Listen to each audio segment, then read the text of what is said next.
Hi అండి, అందరూ బాగున్నారా? మా ఏరియాలో ఒక వింత సంఘటన జరిగింది. ఏంటిదంటే తండ్రి చనిపోయిండు, 6 నెలలు కాలేదు. తల్లి ఏం చేసిందంటే కొడుకు దగ్గర డెత్ సర్టిఫికేట్ ఉంటే లెక్కలు చెప్తేనే ఇస్తా అన్నాడు ఆయన. ఇవి ఎందుకు అనుకొని ఏం చేసింది, చనిపోయిన డేట్ ప్రకారం మీ సేవలోకి పోయి దొంగ డెత్ సర్టిఫికేట్ తీసుకొని వాళ్ళ మర్దిని పట్టుకొని ఆస్తులన్నీ తన పేరు మీద చేసుకుంది. తర్వాత మాకు చేసుకున్న 6 నెలల తర్వాత తెలిసింది ఆమె ఆస్తులన్నీ ఆమె పేరు మీద చేసుకుంది అని.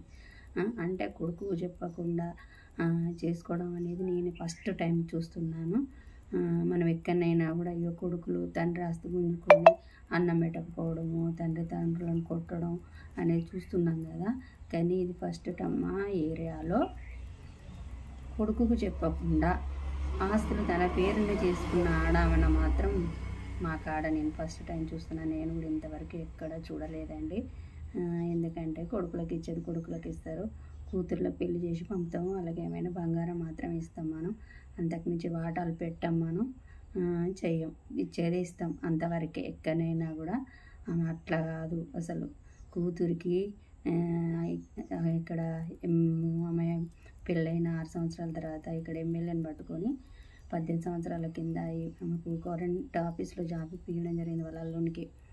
అది సరిపోలే, ఇంకా ఆస్తుల వాటా పెట్టి బీటకాన్ని పెట్టడం, చిన్న కొడుకు చనిపోయిండు యాక్సిడెంట్లో చిన్న కొడుకు చేయబట్టి వాళ్ళకు పెట్టడం, పెద్ద కొడుకునైతే చూసేది లేదు. మరి ఇట్లుందండి పాపం. పెద్ద కొడుకు మాత్రం అనారోగ్యంతో ఉన్నాడు. ఏం జరుగుతుందో చూద్దాం. మరి మనకైతే ఇట్లాంటివి అయితే నచ్చవు.